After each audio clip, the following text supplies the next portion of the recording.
You can do it. I guess I don't have the figures to know, Rabbi, but it sometimes seems like athletes are arrested or get themselves into legal trouble more than the average guy, and that may not be true. Um, We are on YouTube, just so you know.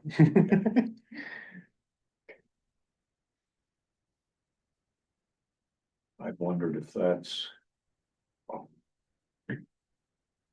their narcissism as famous celebrities, or if it's because of Yeah. performance enhancing drugs. Yeah, I'm not sure. It could be any number of things. It's also, you sometimes you get strong, you feel a certain way, all that's possible. Welcome to everyone who's joining us online, either live or after the fact. This will be the first in what hopefully will be a series, depending on interest, on the new Israeli Reform Siddur, Tefilat Adam. Now, Tefilat Adam comes from the name, and you'll find it on page 10. I give a disclaimer and an apology to those who join us online. These books are very uh, beautiful and all that, but because of how cameras work, it would appear reversed for you, and we do not have a PDF. So the only way you can actually visit and touch, see these books is to hold and touch them. And so next time when we have this, please join us in person and you'll be able to actually look at and see, but we'll be describing it here in the room and trying to help explain this new Siddur. So, oh, hey, Bay. So so of course the name of the Siddur is Tefilat Adam, which comes from a poem by Hannah Senesh, a poetess of the 20th century and also a figure in the World War II history of the Jewish people. And Hannah Senesh's prayer, um, which we will often say Eli Eli, but in this case, it's really Eli Shelo Yigamer Leolam Hahol V'Hayam Rishrush Shel Hamayim Barak Hashamayim Tfilata Adam.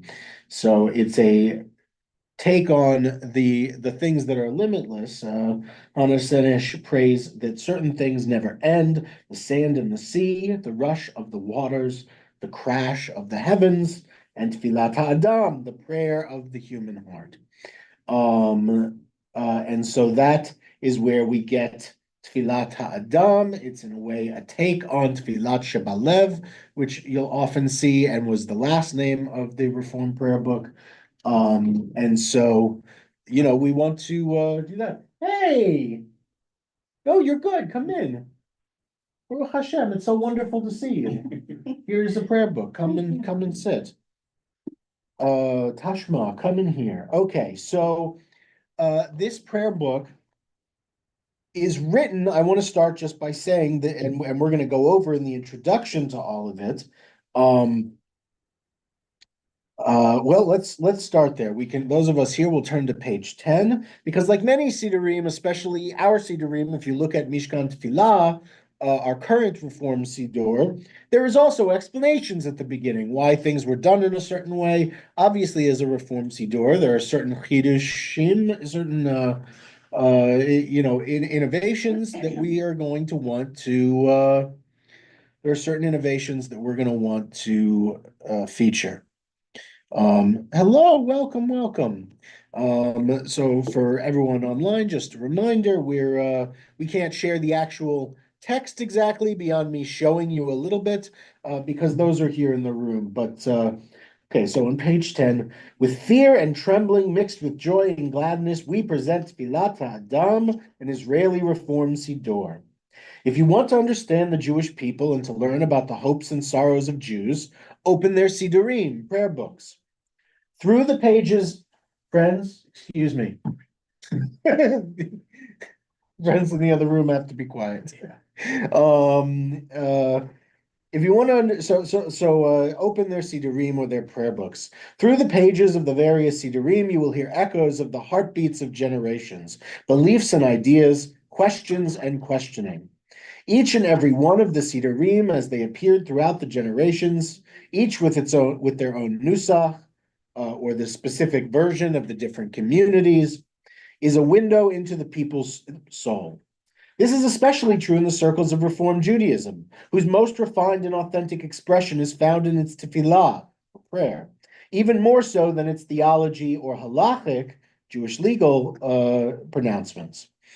From its earliest days, the Reform voice emerged from the synagogues, and an effort was made to create meaningful space for kavanot halev, or intention, or spiritual intentionality, we could call that, and creativity, while remaining embedded in the fixed ritual of Jewish traditions over the generations. Down through the ages, Reform Siddurim in various languages have expressed the eternal values of the people of Israel. They contain the content and ideas of the traditional prayers that connect us to countless generations of Jews who lifted their voices and hearts in prayer. These are woven here together with the issues, insights, and foundational questions that animate our own generation of prayers, for whom this Siddur was created, as they shape today's prayers through their consciousness. Among the principles that have guided Reform prayer throughout the generations, a special emphasis has been placed on kavanah, a commitment to honest intent and expression, alongside a willingness to shorten the service where it had become excessively long, and a desire to enrich the service with new content and fresh voices. I just want to make a note before I continue. It's hard to see online, but not impossible. Every page of this Siddur is, so both of these are page 10, in how this works. One side is entirely Hebrew, the other side is entirely English. As we go on, we'll see that there will be some pages and differences for where transliteration and things are, but they've done their best to make this a truly bilingual Siddur. On page 11, Reform liturgy is not monolithic. Siddurim compiled in different countries and by different communities over the last 200 years differ in their content and style, and no less importantly in their theological approaches, their ideology, and their liturgical choices. A striking example of this is the evolving attitude to Zion, or Zion, as the hearth of the Jewish people, and to the hope of return to Eretz Yisrael. In the early generations of Reform, there was an overriding aversion to these ideas, and sometimes even outright hostility. From the middle of the 20th century, the approach gradually changed, eventually becoming enthusiastically supportive. Many of the prayers that relate to Zion, Zionism, Aliyah, and the settling of the land, and to Israel's place in our national past and future, were restored to Reform Siddurim almost a century ago. Even before the establishment of the State of Israel, Reform Judaism began to develop in the land, highlighting the perception of Israel as the national home of the Jewish people and a profound partnership in the nation's life and challenges. Like most Reform Siddurim, Tefilat Ha'adam eliminates prayers requesting the building of a third temple and the reinstatement of the sacrifices. These are replaced by an emphasis on the plurality of houses of prayer and modalities through which Jews and all humans can worship God. Rather than praying for the coming of the Messiah in actual human form, we have emphasized prayers that ask for redemption and focus on our role in Tikkun Olam, repairing the world. We have retained expressions emphasizing Israel's uniqueness, but omitted those that are offensive to other nations or seek vengeance. So that's an important difference. I want to just say, so there's always, if we get to Aleinu today in our timing, you'll see how they change a little bit some of what we say, because what do we say in Aleinu? We'll be very honest. We're on the internet, but yeah, it's okay. We say, that set us apart from the other peoples, did not shalo asanu kegoyei haratzot, that did not make us like the other peoples of the world. And who chose us from among those peoples. And so the chosenness part, this Siddur will be comfortable with. The parts that might be offensive will be altered, which is a slight difference from Mishkan Tefillah in that we totally removed or altered, especially in more modern Mishkan Tefillah, I want to say, hasn't eliminated the uniqueness, but we've seen a troubling development, troubling to me, in the Reform world in America, where we see people like in the Kiddush say, Asher bachar banu im kol ha'amim, for instance, instead of Asher bachar banu mikol ha'amim. What's the difference? Im means with, mi means from. So it's who chose us from amongst the peoples of the world. In other words, advocating for our chosenness. And what are we chosen for? Of course, to do mitzvot and to be a light unto the nations. Not that we're chosen for a specific, particular, life of comfort or leisure. But saying im kol, who chose us with the other nations of the world, well, that's a very we can all, oh, it's like one of those old t-shirts with the globe and all the different peoples holding hands around it. It's like, that's very nice. It's not real. It's not reality. And it doesn't mean that you have a religion. It just means you're like a group of people who all love each other. It's wonderful, but also kind of meaningless, in my opinion. Your mileage may vary. And so this prayer book, it's allowed to be funny. I appreciate it. It's a little funny to me. But this prayer book, this Israeli Reform prayer book, this new prayer book that just came out, is taking a stand that I appreciate, which is saying, which I think most of us would agree with, which is saying we are chosen. We're not apologizing for that. And because we know what we're chosen for, our chosenness is not offensive. Anything that is, there are parts of Alkane and certain parts that are a little changed. The second paragraph of the Shema, which is omitted from Mishkan Tefillah, is in this prayer book, but slightly altered. And so too in Aleinu, things that might seem slightly offensive to other peoples is changed because we don't want to be offensive and we don't want to seek vengeance for all the things that have happened to us in history, but we do want to emphasize our uniqueness and our chosenness. So page 12, for those of us here in the room, the equality of all humans is a central value in Reform prayer. Over recent decades, this awareness has developed dramatically, shaping an obligation to ensure that our prayers include women and men, members of diverse communities, people with special needs, and a wide spectrum of lifestyles. In later editions of the previous Israeli Reform Siddur, Ha'avodah Shebalev, I was mentioning that earlier, the four matriarchs were already included alongside the three patriarchs, which is how we do it, right? When we in our Mishkan Tefillah, that's already in there. It's been there the whole time, and it was in there from the late versions of our last Siddur, our last Siddur Gates of Prayer, Sha'arei Tefillah. That in that one, and what do we say? Elohei Avraham, Elohei Yitzhak, Elohei Yaakov, Elohei Yaakov, not Elohei Yaakov, and Elohei Sarah, Elohei Rivka, and then I like to we some of us will do Elohei Rachel, Elohei Leah. Some people want to put Leah first because she married Jacob first. I understand, but sorry for the non-Rachel stands out there. But this book does it differently. It's going to approach gender slightly differently. So let's continue here in page 12. We have expanded and deepened this trend of including the matriarchs with the patriarchs, making a consistent effort to give space to the patriarchs and matriarchs and to their descendants, female and male. According to Jewish tradition, God has no gender. God has no physical, as it says in Yigdal, Ein lo damuta guf ve'eno guf, which they here have translated as God has no physical form, God is not corporeal, which is, again, one of Maimonides' principles of faith. The Kabbalah teaches that divinity has both masculine and feminine aspects. Alas, Hebrew is an intensely gendered language, and the names for God in Jewish prayer are overwhelmingly masculine in form and spirit.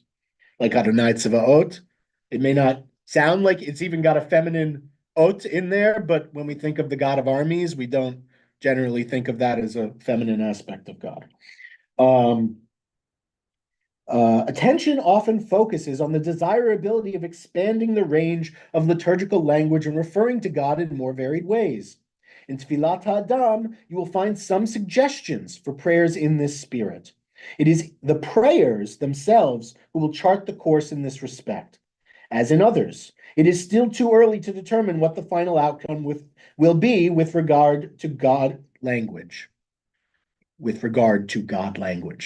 everyone understand what that means? essentially what they're saying is we are not going to, and we're going to talk a little bit more about this, but we are not making the ultimate decision. There are certain prayers, and I'll point out, where we do interesting things with gender. Mostly any of the interesting things with gender, like they do a tigdal in this, which is like yigdal, but like instead of masculine, it's feminine.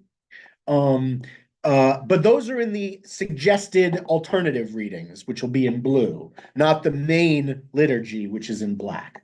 For that, they're going to keep the masculine Hebrew. Why? As they pointed out, Hebrew is an intensely gendered language. Every single word and concept has gender. And so, because of that, and because of various things, including tradition and the comfortability of access, if they made the whole book in the feminine, uh, no one would use it is the is the fear. So they're not going to go in that direction, but they're going to give certain options, and prayers, they're calling them, people who pray, will make the ultimate determination on how they use the book. It's not they're not prescribing, but they have to meet people where they're at. And they're going to talk a little bit about that now. So still going. The creation of Tefilat Adam was a broad process. This was a joyful movement-wide process that took over 5 years. Again, part of the reason I'm bringing this Siddur to you, I didn't open the class with this, but I figured we'd get to it eventually. Um, Part of the reason I'm bringing this Siddur to you is because this is an opportunity for a movement-wide Siddur. What does that mean?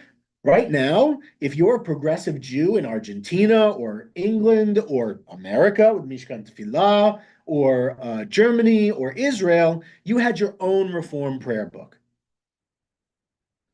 This is an opportunity for us, perhaps, to centralize around the Israeli Reform prayer book and have one liturgy.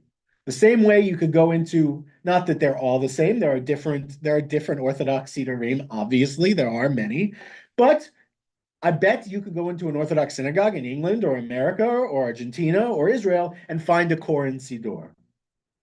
Not that you couldn't also find Art Scroll and different publishers, but I bet you could find a Koran.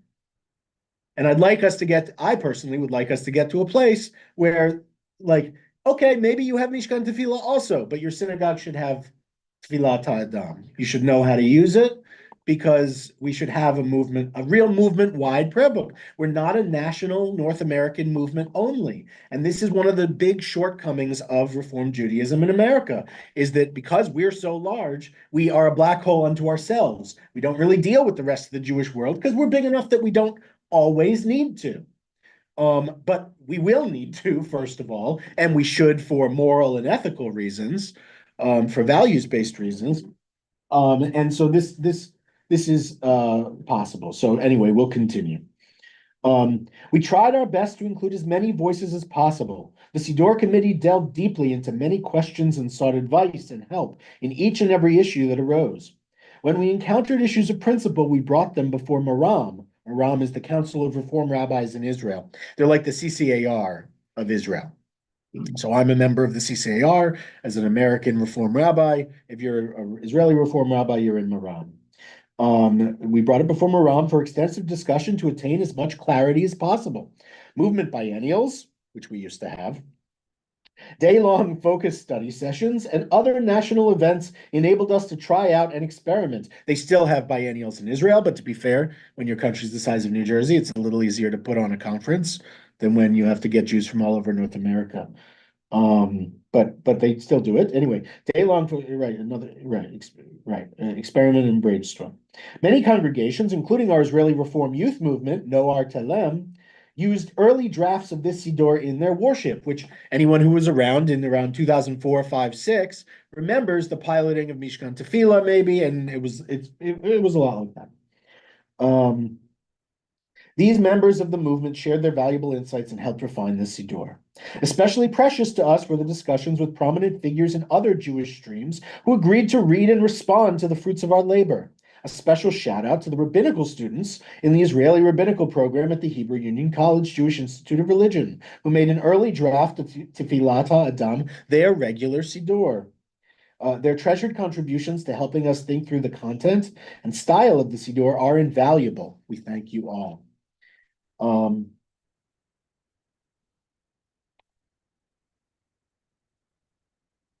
So we're gonna keep going on 13. Does anyone have any questions? Anything they want to ask? I'm obviously still going through what they have to say about it.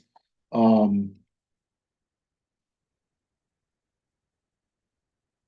do you have any questions yet? Anyone online or in person? I've noticed that, the Hebrew is often without the vowels, although not always. Um, so yeah, here because they're yeah, oh, I see what you mean. Um, uh, so it looks like they only put the vowels in when on this part where they're quoting scripture. Um, because when Israelis read Hebrew, they don't need it.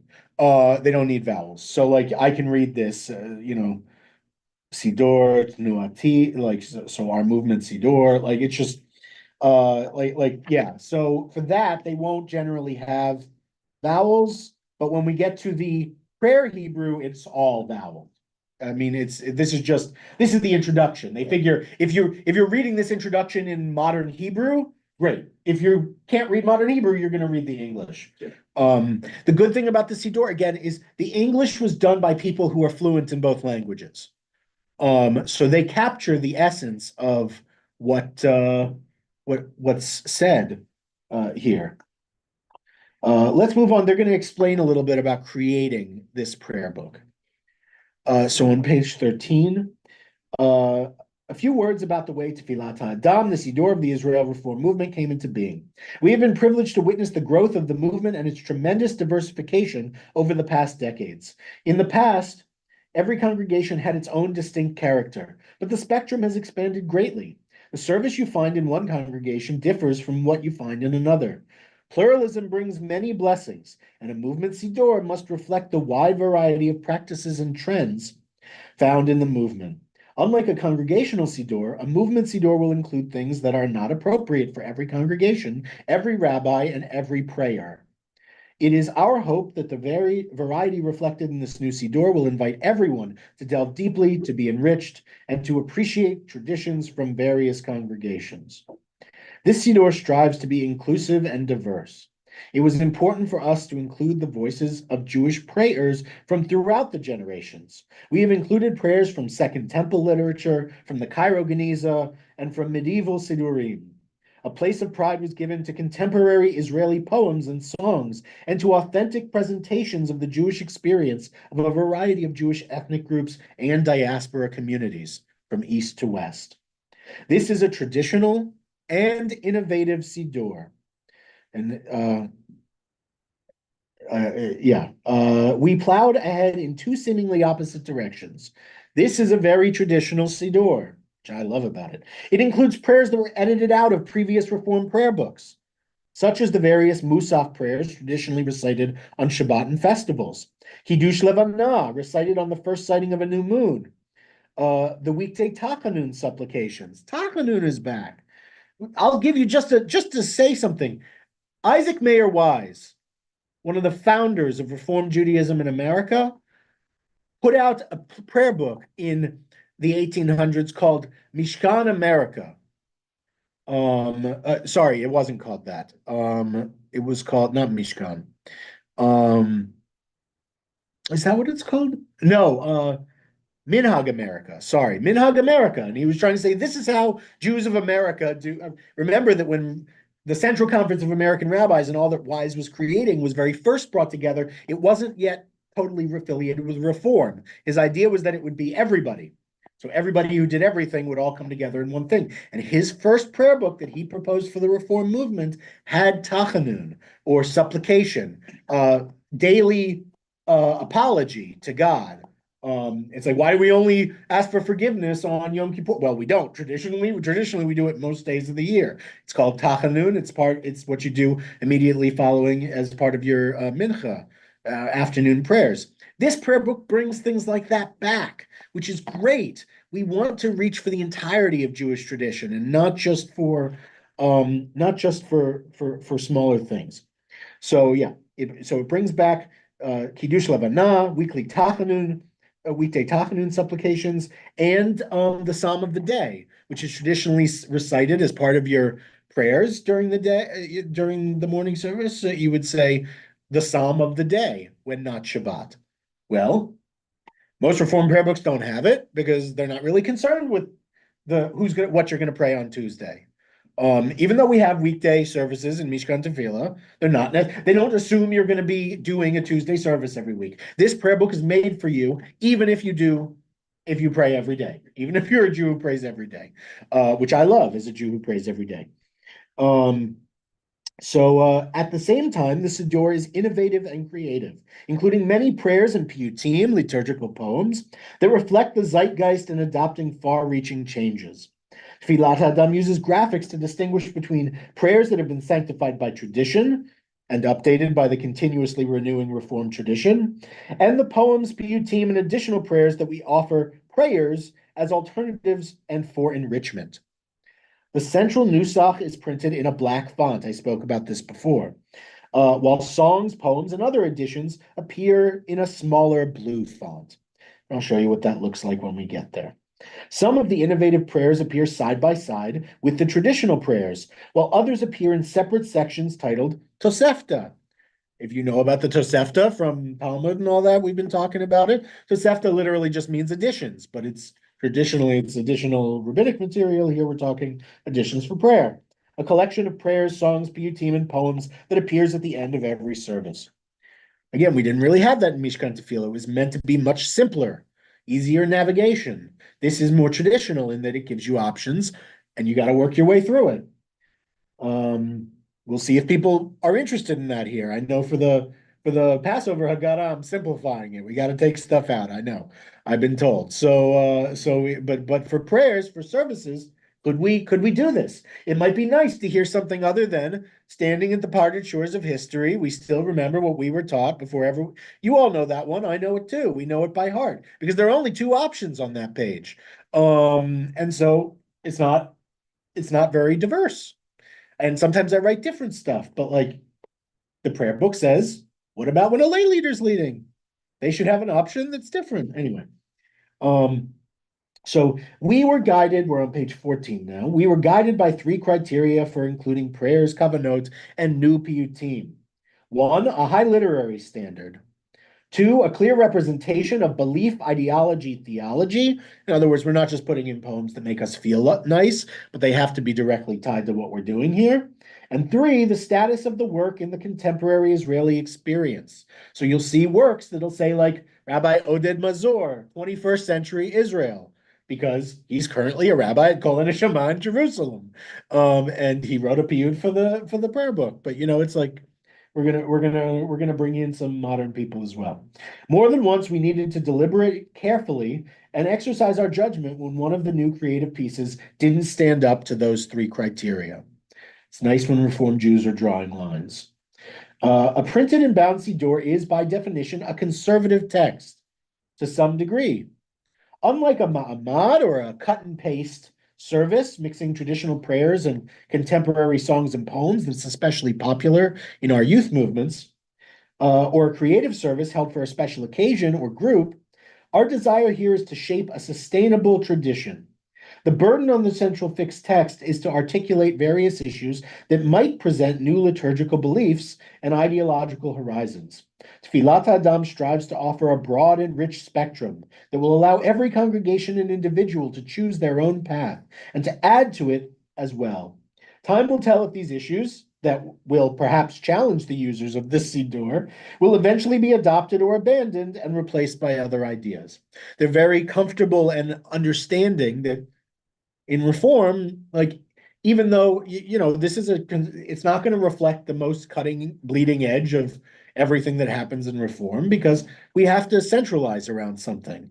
This is their proposal for what to centralize around, and that's why we're having this conversation today. You are holding, or if you're online, you're not holding, but Bezrat Hashem, one day soon you will be holding, Tefilat Adam for Shabbat. The full version includes the weekday service, prayers, and blessings for special occasions, and the essential prayers for festivals. We don't have the full one. We have the Shabbat version in our hands. I don't know if the full one is fully bilingual yet. That might be why we mostly have the Shabbat version.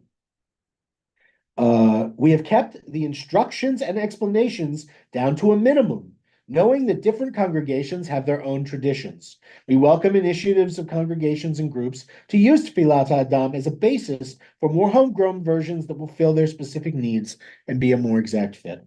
Anyone who has ever edited a Reform Siddur knows well that every generation has its own paths in prayer and in yearning for God. Havodah Shebalev, the Israeli movement's first Reform movement's first Siddur that was lovingly used for decades, was wonderfully right for its time. Okay, we're going to skip now a little bit to page A. Keep turning because there's a translator's introduction. I want you to hear from the translators how they chose to create this prayer book in English. Because that's what's really relevant to us, right? We wouldn't use this prayer book. I would still love it just as much, but I wouldn't ever consider even bringing it here for you to look at if it wasn't conceptually viable as a bilingual prayer book. If it didn't work in English, it couldn't work in America. We just know that to be true. This, I am going to argue to you over the next, I don't care if I have to go to everybody's house individually to force them to look at it, or make them watch this video and subsequent videos. But I think this book works. And here's what the translators have to say. They open with Ilufinu. Even if our mouths should overflow with song as the sea, our tongues with melody as it's also worth noting that the translator's introduction have letters instead of numbers, and there's no Hebrew. I mean, there's Hebrew in that they use it in whatever, but these pages are not offered on bilingually. They're the only ones that aren't. So our tongues with melodies, the roaring waves, our lips with praises, the heavens' wide expanse. Still, we could not fully thank you, Adonai, our God and God of our ancestors, or bless your name enough for even a fraction of your infinite kindnesses to our ancestors and to us. This is a striking admission of the inadequacy of words, even words of prayer, to express our gratitude. The Jewish prayer book, the Siddur, reflects centuries of the Jewish people's insistence on trying nonetheless. If the rabbis were able to admit the futility of this enterprise, we who attempt to translate it from the original Hebrew are even more aware of the enormity of the task before us.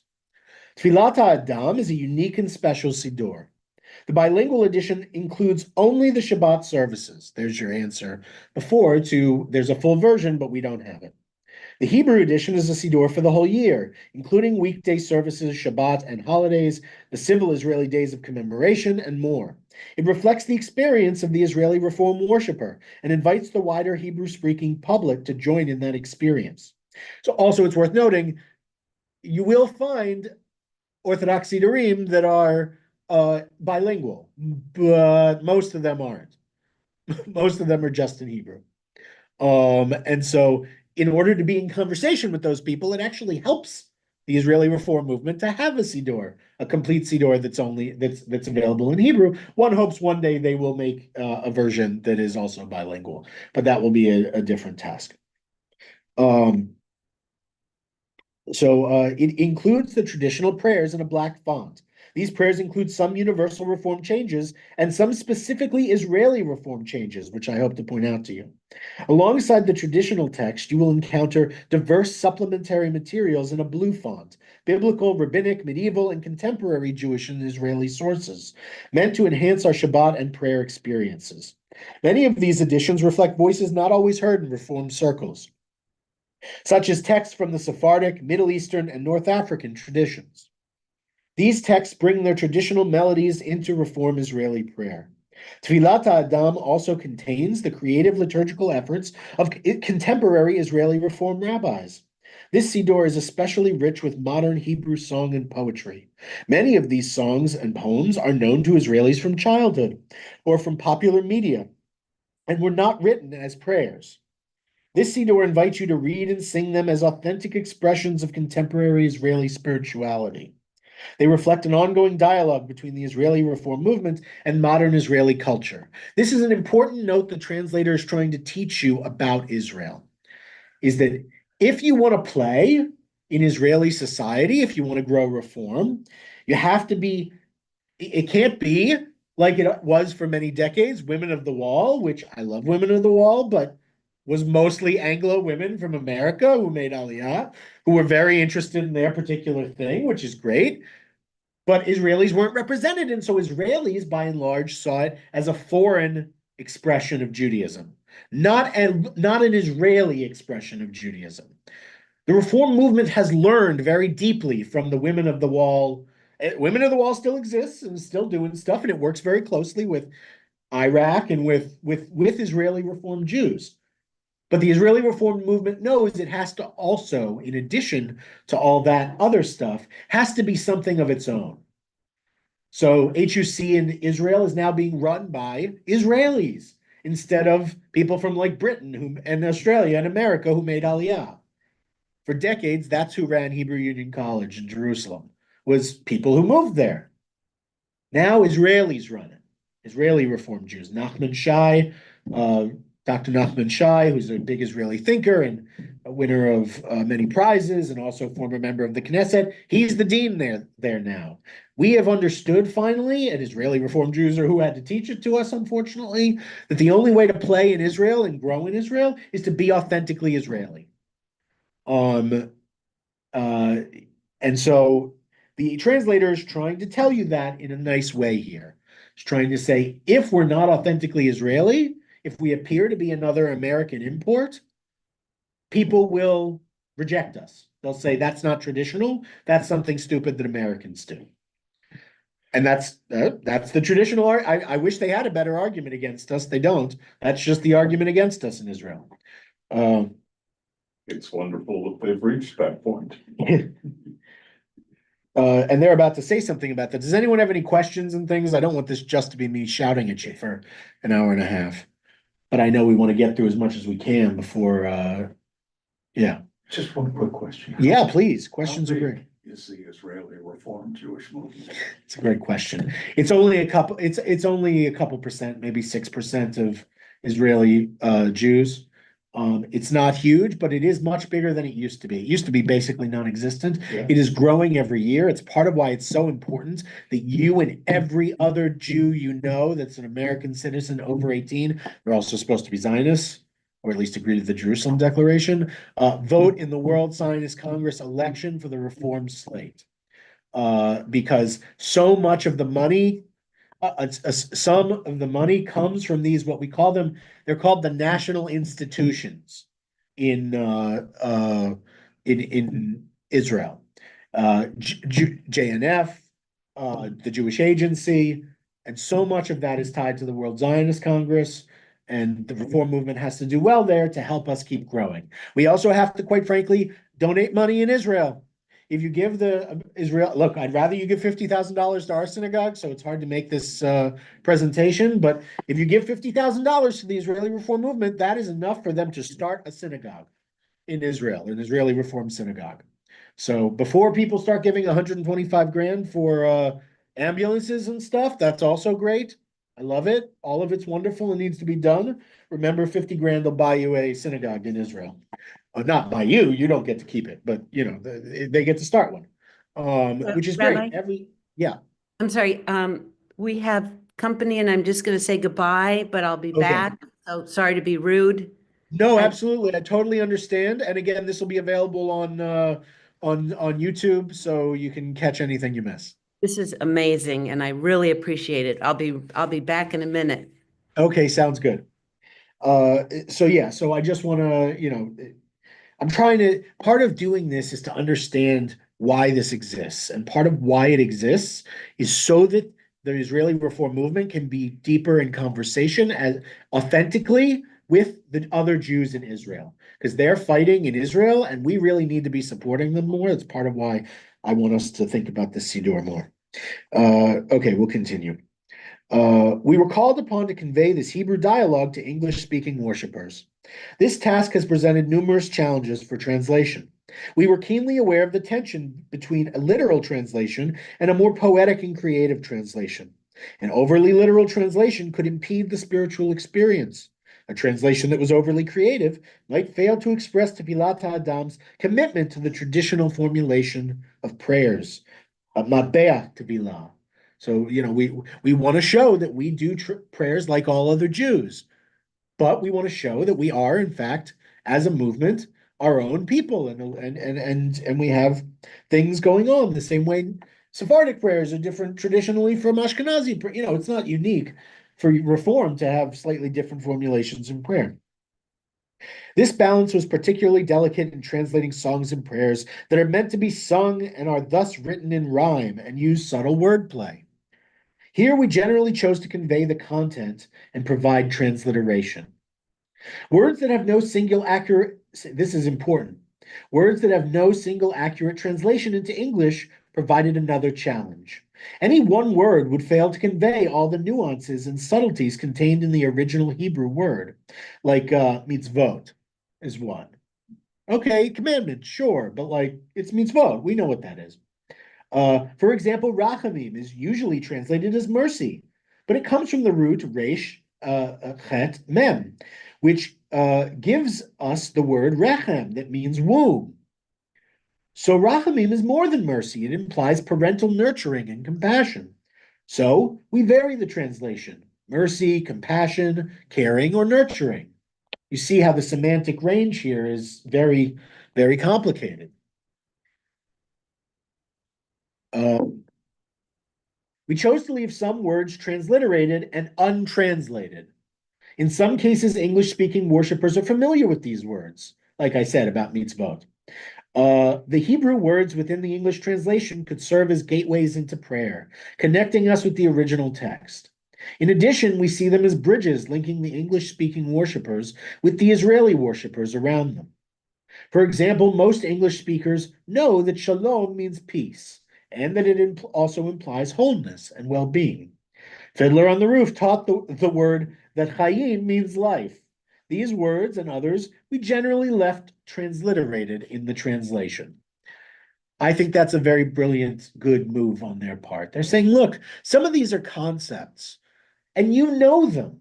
Even if you're English speakers, you know the concept. We're not going to treat you like you're dumb and assume you don't know the concept. And choose how to translate it for you. You will do it yourself because you know that concept, even if you can't read the whole sentence in Hebrew. It forms the link. Right, and it forms the link between the Hebrew and the English. And now we get to the gender challenge, titled Baruch Atah. The greatest challenge facing this generation of translators is that Hebrew is a highly gendered language. Every noun, verb, and adjective is either masculine or feminine. Even though Judaism clearly believes that God has no gender, and I co-sign that, there is no gender-neutral way of talking to or about God. I think it's very important that they straight up said that. They are not endorsing, although it's very creative, straight out, some kind of gender-neutral version of Hebrew, which some projects have attempted to create. It says, our generation has tried to move away from the image of God as an old man with a white beard. Very true. But in Hebrew, one must choose between addressing or describing God as male or female. In the translation of Tefilat Adam, we mostly took advantage of the gender neutrality of English wherever we could. Let's look at the way we translated the traditional formula for a blessing. Baruch atah Adonai is traditionally translated as Blessed are you, Lord. The word atah is the masculine pronoun that we translated into gender-neutral English as are you, which we do in Mishkan Tefilah. But Baruch and Adonai are much more complicated. Baruch comes from the root bet resh chaf, which gives us the words berech, ni, baracha, blessing, and berecha, pool of water. Thus, Baruch means much more than blessed or praised. It evokes the bending the knees in humility, and a source of life in a dry climate. So the single word Baruch conveys something like, we bend our knees humbly before the precious source of all life and blessings. Since Baruch repeats multiple times on most pages of the Siddur, it was not practical to use this long-winded sentence every time. We therefore left it as Baruch, because you'll understand the concept. Still, Baruch presents a challenge because it is a masculine adjective, and form of address in Hebrew. However, our understanding is that English-speaking worshippers are very familiar with Baruch. It is not associated with a masculine god and allows a direct address to the divine. Does everyone understand there what they're saying? We're saying there's a practical and a theological reason, and both I think are good. But what they're saying is we understand that Baruch, saying Baruch Atah Adonai, is saying this is my teacher Rachel Adler would be like, oh, you got to vary which, or do you say Brucha at Shekhinah Melcha Ha'olam? Like, do you can hear even, it's hard for me to, I can do it. I can make the adjustment in my head. It's not natural. You could say, make it natural. And I'd say 2016 went and has come and gone. It's gone. We're not doing that. I'm sorry. We got to keep it at a level where we can all be on the same page as much as possible. And they're saying, we know that English speaking worshipers understand God doesn't have a gender. Using the masculine is how Israelis do gender neutral for the most part. You cannot like that if you don't like it. You can wish for them to change their entire language to be, that's not going to happen. And they're trying to tell you here what they're really trying to say most compassionately is, if we did that, everyone would not use this book. English speakers, Hebrew speakers, no one would use it. We have to hold to tradition to hold ourselves together. By doing so, we make it so that Jews of every stripe can open, access, and use this Siddur. And that's a value too. So it's a struggle, and they acknowledge that they struggled with it, and this is where they came out. I think in the end, it was a wise decision. You are welcome to disagree. That is perfectly fine. All right, God language. The most prevalent name for God in the Siddur is the Tetragrammaton, 4 letters, Yud He Vav He. A widely accepted interpretation is that it is a combination of the verbs Haya, was, Hoveh, is, and Yihyeh, will be, which implies that God was, is, will be, and is becoming all at once, which is something we think about God. The pronunciation of this name of God was lost after the destruction of the ancient temple. The rabbis determined that when we see these 4 letters, we should say Adonai, from Adon, which literally means Lord, with the possessive ending meaning my. Again, everyone I think here knows this. Adonai means my Lord, essentially. I mean, we would say today for sir or my Lord, we'd say Adoni. But, and when you see someone in Israel, when they're like, oh, if you go to give your bags to a porter, they'll be like, oh, Slicha Adoni, like, sorry, sir. Like, it just means sir, but technically means my Lord. In this case, Adonai is a more formal my Lord. On the face of it, this is a masculine and hierarchical name of God. I don't disagree. Nevertheless, because the name Adonai reflects a personal relationship and connection with God, and because this is the name of God that most Jews are highly familiar and comfortable with, it was important for us to retain the original Hebrew word in blessings. In the many biblical passages, especially from the book of Psalms, the Tetragrammaton is usually the name for God. Here we chose to alternate between the eternal and Adonai. The eternal conveys a sense of God as timeless, and it is also gender neutral and non-hierarchical. The first 2 letters of the Tetragrammaton, Yod and He, give us another name for God, Yah. Many worshippers use Yah as a feminine name of God, and we left it transliterated in places where you say like Hallelujah. God language is a work in progress. Our relationship with the divine is dynamic, and the ways we talk to and about God will continue to change. All of that is true, and we're open to that possibly being true. And the last paragraph, building a bridge. This bilingual Siddur should enable a non-Hebrew speaker to follow and participate with the worship at an Israeli congregation. It's important. Now, I am here. I'm not being very coy about it. I'd like eventually for us to at least try this prayer book out in our sanctuary. They are being clear, though, there will be, which I'm not going to be shy about, a couple of challenges. The idea for this is that this would be originally, the idea is that this would make it so that when American groups were visiting Israeli Reform synagogues, Like when, kind of like how when, you know how like all the non-Jews will visit us and we're like, thank God there's like English in there, or they'd never know what was happening. That's how Israelis feel about us. And they're like, oh, thank God, now we have some English in there. We don't have to try and explain every page of this to them. We can mostly do the service our normal way, and they'll figure it out because it's matching on each page. And if I call out a number, that that'll be enough. So it's meant to help them particularly. Our prayer, but also they have another goal. Our prayer is that this bilingual Israeli Siddur will serve as a bridge linking various communities. This Siddur reflects the vibrancy, diversity, and creativity of the Israeli Reform movement. We hope that as you encounter the poetry and song of modern Israeli culture found in this Siddur, it will introduce you to the ways our communities welcome Shabbat. This Siddur offers an opportunity to get a glimpse of life here.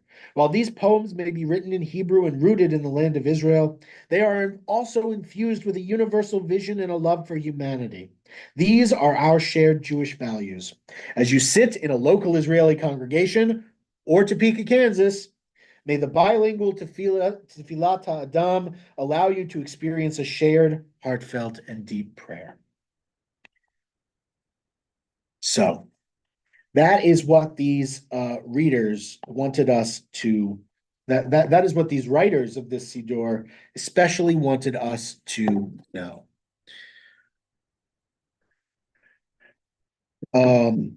So any questions before we move on to examples? We won't get to everything today, but I do have plans to do. I hope to get one of these in April. We'll see. April's very, very busy. Certainly May and June. The idea would be to then be able to hopefully in August or something have a trial Friday night service, but that'll depend on people's interest. Does anyone have any questions about the Siddur or its purpose?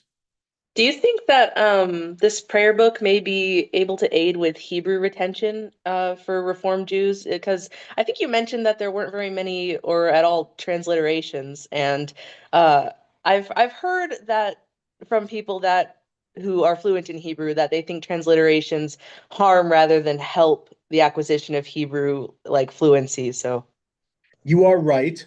It does harm the retention of Hebrew to rely as a crutch on transliteration.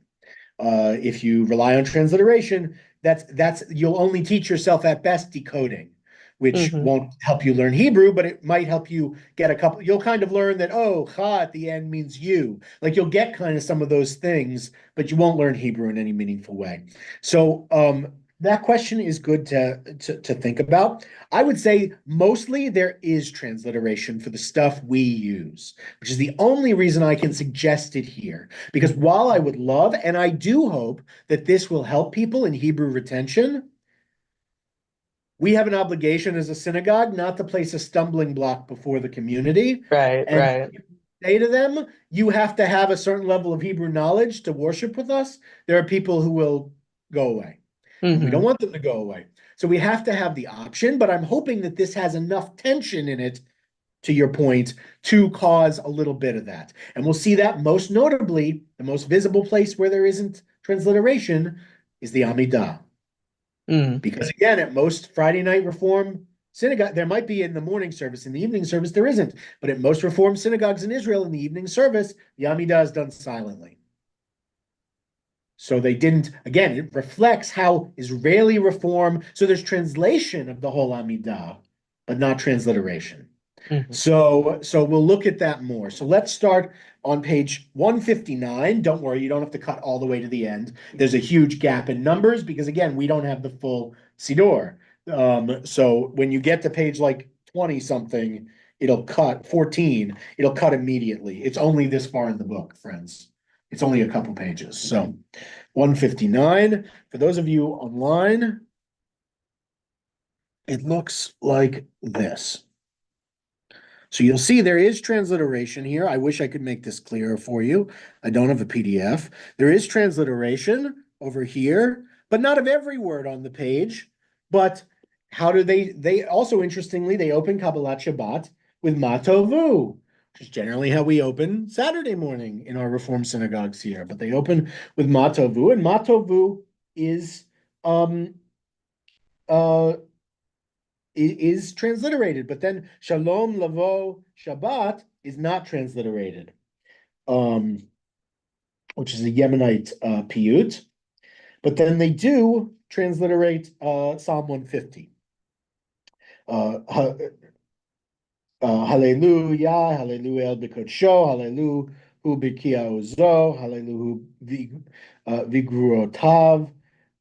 Interesting. Again, they're going to update the Hebrew in ways that maybe Mishkan Tefilat makes a couple mistakes in Hebrew. We say bigvurotav. They're like, well, in Hebrew, really, it'd be hallelujah vigvurotav, just because of the grammar. Now, I see why you'd say bigvurotav, but they're like, let's fix this up. One thing I really want to point out to you here, and I'm going to try and get this so that you can. Okay, this is here. Here you'll see citations. Citations. Over here, again, they'll be reversed, but you see what that says? So we have Numbers 24, Psalm 5, Psalm 26.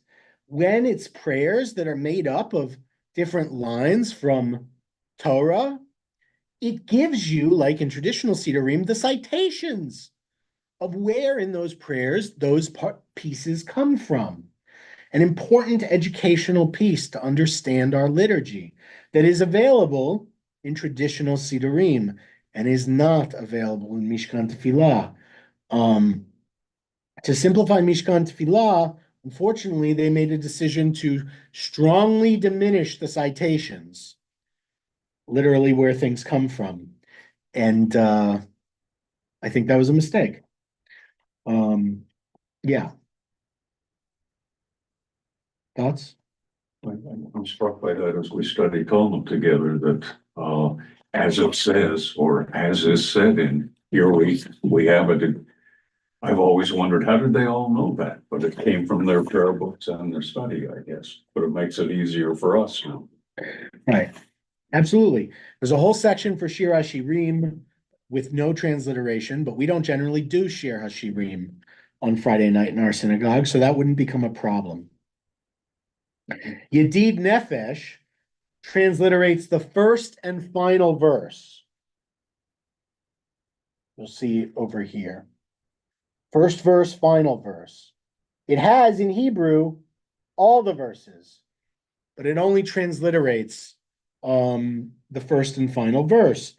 Again, the idea being, if you're singing it, you hopefully will learn it and you'll get it in the Hebrew. So there's some of that tension I was talking about. But then for the candle lighting, they have all of the correct transliteration there. Of course, the transliteration is a little more, how do I say this? Traditional. Everywhere where you see a kuf, it will be transliterated as Q, not as K. So when you see kadosh, you're going to see Qadosh, not Ko, because kuf is supposed to be pronounced K, not K. If you can't hear the difference, that's okay. I'm not a linguist either. But it's not K like K, it's Q like K. So kadosh, kadosh, something like that. You get it. Again, I'm working here. I live in Kansas. I'm not expected to be, like, I don't know. Okay. So you'll see on 166 is the candle lighting. And there's a short reading, which is available from Avital Ben Horin, in Hebrew and English. And then there's also, you could read from Yedid Nefesh as an option before the candles, which is also traditional and nice. And then there are the candle blessings. Baruch atah Adonai Eloheinu melech haolam asher kitshanu b'mitzvotav v'tzivanu v'hadlik ner shel Shabbat. It's wonderful. And I love the transliteration. It looks so, but you see how different it looks? Does everybody see that? Middle of page 166. Mm-hmm. Can I get this here? No, again, because you're not gonna. But you see how the letters are way different? Right, Lahadlik with a Q at the end. It's fun. And more traditional transliteration if we're being direct. Um, uh, Page 167, Psalms for the days of creation are back. The 6 Psalms that precede Lachad D represent the 6 days of creation. It's an opportunity to look back on the past week and be aware of what we bring with us into Shabbat. And so there are all these, and we know these already, right? Lechuna Ranana is one. Shir Chadash is the second one, right? And we're used to this, but they focus on Kabbalat Shabbat so much in Israeli Reform Judaism, and you might have noticed if you're coming to services here, which get your friends to come to services here. We had pretty okay last night, but we got to get more people in. But like, uh, if you see, we do more and more of Kabbalat Shabbat these days because there's a lot more singing and fun, and that's part of it. Um, but they're very focused on it. You can also see on page 168 they use a Natan Alterman poem, Yereach, Moon, which is a nice touch of adding Natan Alterman. Who knows? Anyone here gets 10 rabbi points if you can name. Moon is not Natan Alterman's most famous Israeli poem. Who knows what Natan Alterman's most famous Israeli poem is? You get 20 points if you know it in Hebrew, the name of it. Not even Come on, 10. Dr. Ruby. Not even 10 for me. Bay, can you save them? I've got no clue. Okay. Misgav HaKesef, or The Silver Platter, is the poem that Natan Alterman wrote. It's very effectively portrayed at the Palmach Museum in Tel Aviv. And it ends, of course, it tells the story of these two nameless pioneering kibbutzniks who fought for the state of Israel in the War of Independence. Misgav HaKesef, the Silver Platter, refers to these two people. And at the end, the poem, it's very emotional. It describes a huge scene, and these two people walk in, and the people of Israel say, "Who are you?" And they say, "We are the silver platter on which the state of Israel was given." Representing the sacrifice of that generation to create the greatest blessing of our lifetime, the state of Israel. It's an extremely moving poem. Probably what he's most well known for. Again, Miskav HaKesef, or The Silver Platter by Natan Alterman. It's a beautiful poem. I'm going to go ahead and do something interesting. Not interesting, just I'm going to do it. We're going to end here. We're going to end here because there's so much more to go over, and I will do it in another session. I want people to be able to digest this. I also want to please tell your friends to come the next time we do this. Again, I hope to have a date in late April. It might not be till May because April is a very busy month for our synagogue, perhaps the busiest month of our year, even busier than the High Holy Days, with our triumvirate of huge experiences between the Seder, the Holocaust commemoration, and the Blintz brunch. So I want to make sure that we have time for all that. If you have any questions now, I'm happy to answer them. Even if there's something I'm going to explain in a further class, I'm happy to answer. I understand that the board would have to give its approval. Yeah. But isn't it understood if you recommend this, it's going to happen? No, I wouldn't assume that. I mean, I say with this being fully recorded, I just want to say I wouldn't assume that just because I think it. I mean, look, I represent a very niche, particular perspective, and everyone in the community has their own valid perspective. And I would say, if you really care about this kind of thing, our religious services committee has about 4 people on it. If you want to be number 5 or 6 or 10, then you're welcome to come. Bay, that means you too. So like you're welcome to come and have your voice heard about how religion is practiced here. If you want to be someone who pushes to create a Shabbat morning minyan, come work with us. If you want to be someone who creates a daily minyan, I can't do it every morning for you, but come work with me. We can figure something out. It'll matter, as with everything in the congregation. It's not just whoever has the most money, it's whoever has the most time and effort to give that really makes the decisions. If you want to come to the Religious Services Committee, you too can make this happen. If not, I would say, and I love everyone on that committee, and they're deeply committed to both Judaism and our congregation, I wouldn't assume that they would want to pilot this Siddur. So if you care deeply, you can make your voice heard. As with everything, if you care about something, it's not the rabbi that it's something. It's often misunderstood, and often because at our biggest and sometimes most successful synagogues, the rabbi and staff are such a huge part of pushing forward the momentum of the congregation. In these pastoral sized congregations, it is the congregation itself that pushes initiatives forward. I'm here for advice, consent, to teach, to propose ideas. It's for you all to make that decision, because more than anywhere else, I'm not a CEO. I'm your guide, which I really love about this relationship. But that also means I don't get to make the calls and just assume that they're going to get followed. It's everyone. It's this community's decision. We're really a community. Not that Central Synagogue with 5,000 members isn't really a community. I'm sure they are, but we're a community, and we make these decisions together. So that's my answer to that question. Yeah, Jane.